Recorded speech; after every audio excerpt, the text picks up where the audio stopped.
Hi Aries, welcome. This is your reading. Be open-minded po, hindi po halos lahat makaresonate. Thank you nga po pala sa mga nag-subscribe, lalo na sa mga bumabalik. Maraming pong salamat.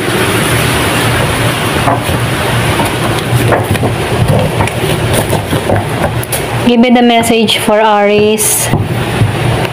Ano yung mensahe? Yan up. Namamaos na tayo. Ano yung mensahe para kay Aries?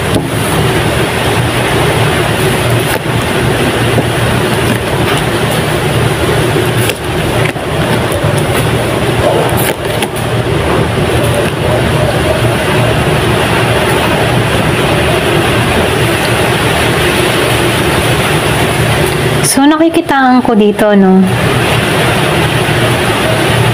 Meron ditong masaya, okay? Masayang parating sa buhay mo. Yung iba sa inyo, new soulmate. So, itong parating na to, nakikitaan ko dito na mapagmahal to, sweet to, okay? Maganda ang nakikita niya sa buhay. Kumbaga, nafe-feel ko dito yung good energy ng parating na to, okay?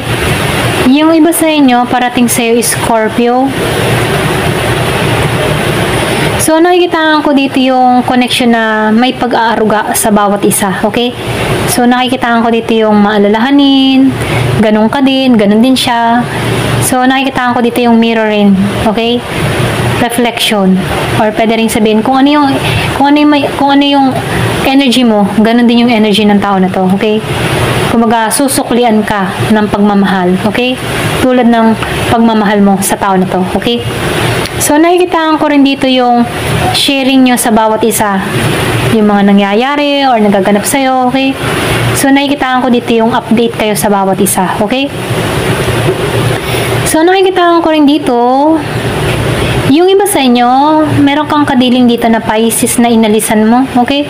Kumbaga, nakikita ko dito na tinanggalan mo to kasi hindi mo to deserve. Ganon yung energy mo. So, nakikita ko dito, hindi ka emotionally fulfilled sa tao na to. So, nakikita ko dito, nagpasya ka dito na mag-move on and let go na to, okay? Ganun yung energy, ano? Pwede rin sabihin, pinakawalan mo to para piliin yung sarili mo, okay? So, nakikita ko dito, moving on. Kumbaga, nagpa-process dito yung moving on, okay? So, nakikita ko rin dito, ayaw mo na kasi bumalik pa. Ito rin nafe-feel ko dun sa iba, no? Kasi nakikita ko dito na meron kang mabilis na pagpapasyang gagawin, okay? Para mabalanse ang lahat. Pwede rin sabihin kaya inalisan mo to kasi nahihirapan ka ng balansehin ang lahat, okay? So, nafe-feel ko dito, ayaw mong mag-juggle or ayaw mong maramdaman yung tension, okay? So, nakikita ko dito, pinag-aaralan mo yung sarili mo na balansehin ang bawat yung emotion na nararamdaman mo, okay? So, nakikita ko rin dito, mas pina-priority mo yung mga dapat i-prioridad, okay? Like trabaho, or pwede rin sabihin family, okay? So, nakikita ko dito, mas pina-priority mo yung importante para sa'yo, okay? So, nafe-feel ko rin dito, yung iba sa inyo, natuto kang, or pwede rin tinuruan ka dito na mag-foot ng boundary para sa sarili mo, okay? So, nakikita ko dito, sinubukan ka, okay? Sinubukan pa, yun bang tipong sinubukan ka kung hanggang saan ka katatag or hanggang saan yung faith mo sa taas, okay? Ito rin nakikita ko, pero ganun pa man, nakikitaan ko dito na hindi ka nawala ng pag-asa, okay? Sa mga pagsubok na kinaharap mo sa buhay mo, isa lang ang naging sandata mo, yung pagkapit sa Panginoon, okay? Dun ka nagkuha ng lakas kung bakit nakaka-survive ka sa mga nangyayari sa buhay mo, okay? Ito rin nakikita ko. So, tingnan pa natin dito kung ano pa yung mga karagdagang mensahe.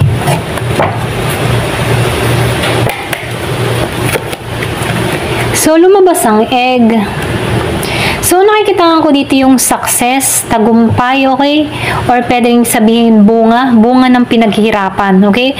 So, nakikita ko dito kung ano man yung mga pinalano mo or proyekto mo, meron ditong hatid, okay? Yung mga tinrabaho mo, okay? Nakikita ko dito yung success, okay? Tagumpay, okay? Sigurado ang tagumpay mo dito, okay? So, sinasabihan ka rin dito, mag-ingat ka pagdating sa usapin ng pera, okay? Pwede rin sabihin, delikado to para sa'yo.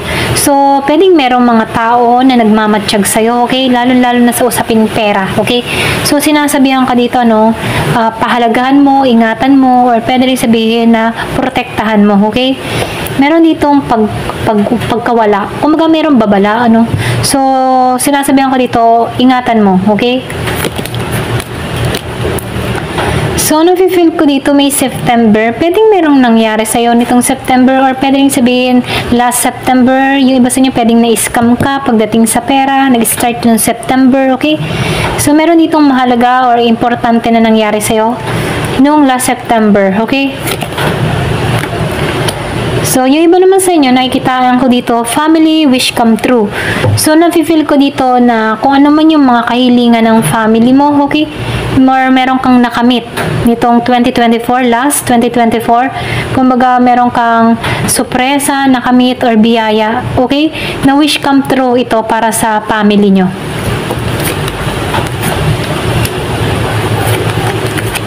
So, sinasabihan ka dito, sundin mo yung intuition mo, sundin mo yung kutob mo, okay? Trust your intuition, trust your psychic ability, okay? Kasi nakikita ko dito, malakas yung kakayahan mo, malakas yung abilidad mo, okay? Meron kang mga sense, or meron ka nasi-sense, okay? Or pwede rin sabihin, likas na sa'yo, okay? So, nakikita ko dito, highly intuitive, yung iba sa inyo, hindi halos lahat, ha? So, nakikita ko dito, malakas yung iyong pakiramdam, okay? So, nafe-feel ko dito, ito yung naghihintay sa'yo, okay? Victory, tagumpay, okay? Success. So, ito yung nagpapahiwatig, ano, na merong kasiyahan, kagalakan na mangyayari sa'yo, okay? So, nakikita ko dito na feeling blessed ka, okay? Dahil sa mga blessing na nare-receive mo, okay? So, merong mangyayari ni November, okay? Pwedeng abangan mo September, November, or pwede rin ngayong taong ito, no? Meron ditong victory na mangyayari sa'yo, okay? Star, wow.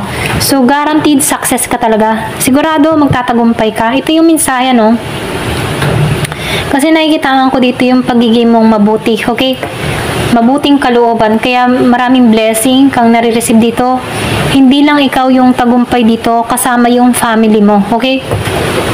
Ito lang yung nakikita ko. Wow, so lumabas ang money, okay? Money will be coming to you. So, nakikitaan ko dito, patuloy yung pagdaloy ng kaperahan patungo sa'yo. Okay? Kung ano man yung mga tinarabaho mo, nakikitaan ko dito yung swerte ka pagdating sa pera, okay? Swerte ka. May hatid kang swerte, okay? Kaya lang, ingat ka pa rin dito sa tao, ano? Sa mga pagkakatiwalaan mo. Ito lang yung nafe-feel ko. So, meron kang family sorrow, okay? Yung iba sa inyo, pwedeng may pagluluksang nangyari, or pwede rin sabihin, nagganap na to, or pwede rin sabihin na merong mahal sa buhay na nawala ka, okay? Ito lang nakikita ko, no? Yung iba sa inyo, ito lang nafe-feel ko.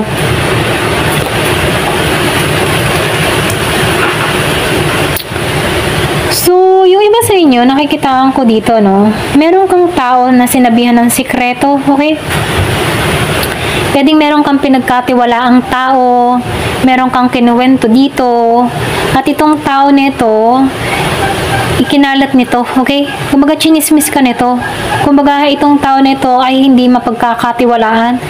Kumbaga, nakikita ko dito, nagtiwala ka sa tao nito, pero may pagkakalatong ginawa sa'yo, okay? So, may panchichismis dun sa iba. Ayan. Ito lang yung nakikita ko.